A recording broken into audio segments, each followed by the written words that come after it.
Guys तुम्हें पता है वर्ल्ड का डेडलीस्ट वोल्केनिक इरप्शन कब हुआ था? 1815 के अंदर इंडोनेशिया के अंदर माउंट बर नाम की एक जगह है, वहाँ पे वर्ल्ड का डेडलीस्ट वोल्केनिक इरप्शन हुआ और 10,000 से ज्यादा लोग इंस्टेंटली मारे गए थे। 82,000 से ज्यादा लोग उस वोल्केनिक इरप्शन से होने वाली बीमारी और स्टारवेशन की वजह से मारे गए थे। और ग्लोबल इम्पैक्ट बताऊं क्या हुआ? सनलाइट को ढक लिया था एशेस ने, जिसकी वजह से अर्थ के ऊपर समर्स नहीं हुई और फसल खराब हो गई, जिसकी वजह से भुखमरी फैल गई। और आज की वीडियो में हम जानने वाले हैं इसी वोल्केनो के बारे में। वोल्केनो के बारे में काफी सारी बातें करेंगे, काफी सारी चीजों को जानेंगे। सबसे पहली चीज, ये वोल्केनो होता है। वोल्केनो ना एक ओपनिंग होती है, एक वेंट होता है, जहाँ से जो है मोल्टन रॉक्स, मैग्मा वगैरह चीजें जो है बाहर आती हैं, गैसेस भी बाहर आती हैं। और ये अर्थ भी हो सकता है, किसी और प्लेनेट के ऊपर भी हो सकता है। वीडियो में आगे बढ़ने से पहले मैं तुम्हें बताना चाहता हूँ ये मैग्मा और लावा में फर्क क्या होता है। देखो, मैग्मा होता है मोल्टन रॉक्स, अर्थ की हीट की वजह से जो रॉक्स है ना वो मेल्ट हो जाता है, जिस वजह से वो मैग्मा बनता है। वो अर्थ के बहुत किलोमीटर नीचे डेप्थ में होते हैं। अब वही मैग्मा जब अर्थ की सरफेस पे आ जाता है तो हम उसको लावा कह देते हैं। ये जो लावा का अगर हम टेम्परेचर की बात करें तो 800 से लेकर 1200 डिग्री सेल्सियस तक जा सकता है ये टेम्परेचर। ना हम जानते हैं कि वोल्केनो क्रिएट कैसे होता है। देखो, जो वोल्केनो होता है ना वो मैग्मा की वजह से क्रिएट होते हैं और अर्थ की टेक्टोनिक प्लेट्स की वजह से किस तरह से वो टेक्टोनिक प्लेट्स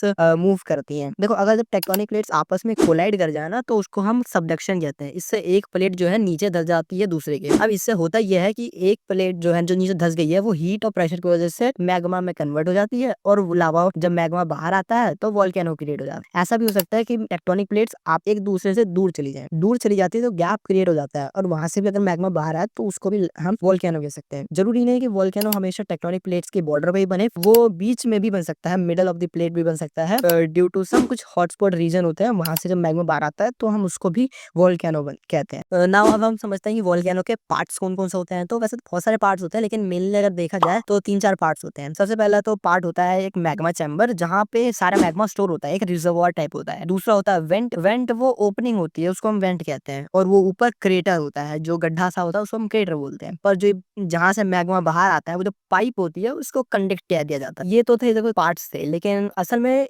वोल्केनिक इरप्शन होता क्या है? असल में अगर वोल्केनिक इरप्शन समझे ना तो वोल्केनिक इरप्शन मतलब जो अर्थ के अंदर का जो मटेरियल है जब वो वोल्केनो के जरिए बाहर आता है तो उसको वोल्केनिक इरप्शन कहते हैं। अब ये सवाल आया कि वोल्केनो इरप्ट ही क्यों होते हैं? वोल्केनो इरप्ट इसलिए होते हैं क्योंकि जब सबसे पहली बात तो ये मैग्मा कैसे बना। मैग्मा ऐसे बना कि जब ये मेंटल जो लेयर होती है ना वो उसके नीचे कोर होता है। अब जब कोर होता है काफी ज्यादा गर्म होता है तो उसकी हीट की वजह से कुछ पत्थर जो पिघल जाते हैं। और जब पत्थर पिघल जाते हैं तो अब वो जो मैग्मा बना, अब वो मैग्मा जो है लेस डेंस है, आसपास के जो सॉलिड रॉक्स है उससे लेस डेंस। अब लेस डेंस होने की वजह से अब वो मैग्मा ऊपर उठता है। अब ऊपर उठ के एक जगह होती है, वहां पे जाके वो स्टोर हो जाता है। उस जगह को हमने अभी क्या मैग्मा चैम्बर है। अब वहां पे वो स्टोर हो गया। अब धीरे धीरे अब उसके अंदर सिर्फ ऐसा नहीं कि मैग्मा ही है, उसके अंदर गैसेस भी हैं। अब गैसेस हो सकती हैं, वाटर वेपर्स हैं, कार्बन डाइऑक्साइड है, सल्फर डाइऑक्साइड है, ऐसी ऐसी गैसेस हैं। अब जब गैसेस है वहां पे तो प्रेशर क्रिएट होता है और टाइम के साथ साथ ये प्रेशर बढ़ता जाता है। और जैसे जैसे प्रेशर बढ़ता है तो एक टाइम ऐसा आता है कि अभी मैग्मा बाहर निकलने लग जाता है। अब इसी को हम वोल्केनिक इरप्शन कहते हैं। नाउ अब हमने बहुत सारी बेसिक चीजें वोल्केनो के बारे में जान ली है। अब हम जानते हैं वोल्केनो के टाइप्स के बारे में। इनको ना अलग अलग बेसिस पे क्लासिफाई किया जा सकता है। एक बेसिस तो ये कि इरप्शन कब होता है, कब ऐसे है ना, तो उस बेसिस पे इनको ना 3 टाइप्स में क्लासिफाई किया जा सकता है, एक्टिव, डोर्मेंट और एक्टिव। एक्टिव वोल्केनो वो होते हैं जो जिनमें ना इरप्शन हाल फिलहाल में हुआ है, पहले भी हुआ है और अभी भी हुआ है। डोर्मेंट वो होते हैं जिनमें ना काफी सालों से ना इरप्शन हुआ नहीं है, लेकिन फ्यूचर में हो सकता है इरप्शन उनमें। और तीसरे जो है ये एक्सटिंक्ट वाले हैं, जिनमें हजारों साल पहले इरप्शन हुआ था लेकिन अब भविष्य में होने की संभावना ना के बराबर होती है। अब मैं तुम्हें ना आगे वोल्केनो कैसे बेसिस पे क्लासिफाई है वो बताने से पहले तुम्हें लावा बता देता हूँ कि लावा को भी ना क्लासिफाई किया गया है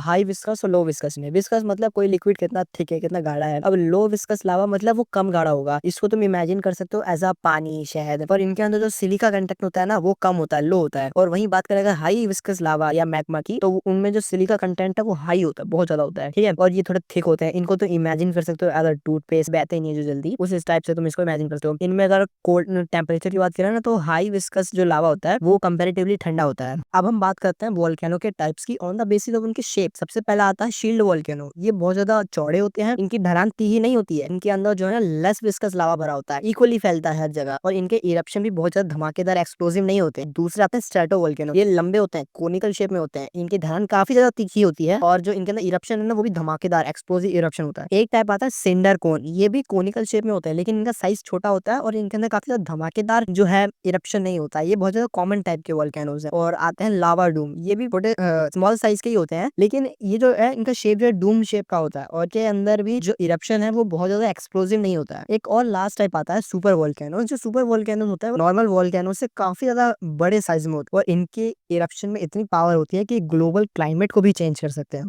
अब हम वीडियो के एंड में आ चुके हैं तो मैं तुमसे इंटरेस्टिंग बात बताता हूँ। सबसे पहले दुनिया का नहीं सोलर सिस्टम का सबसे ज्यादा टॉलेस्ट वोल्केनो तुम्हें पता है कहाँ पर मौजूद है? मार्स पे, ओलंपस मून नाम का है और इसकी हाइट अप्रोक्सीमेटली 22 किलोमीटर के आसपास है, यानी कि माउंट एवरेस्ट की हाइट के 3 गुना है। अर्थ पे 75% वोल्केनो जो है रिंग ऑफ फायर में मौजूद है। ये एक रीजन है जो कि 40,000 किलोमीटर लंबा स्ट्रेच है, फैला हुआ पड़ा पैसिफिक ओशन के अराउंड है ये। और तुम्हें पता है 80% ऑफ द वोल्केनिक एक्टिविटीज जो है वो अंडर वाटर होती है एज कम्पेयर टू लैंड। और ये वोल्केनिक इरप्शन की वजह से तुम्हें पता है आइलैंड्स भी क्रिएट होते हैं। सर्जी नाम का एक आइलैंड है जो कि आइसलैंड के अंदर है। 1963 के अंदर ये क्रिएट हुआ था। पर तुम्हें पता है बड़ा इंटरेस्टिंग सा वोल्केनो है कावा इजन नाम का। यहाँ पर ब्लू कलर की फ्लेम जलती है और लावा भी ब्लूइश कलर का है यहाँ पर ड्यू टू सल्फर।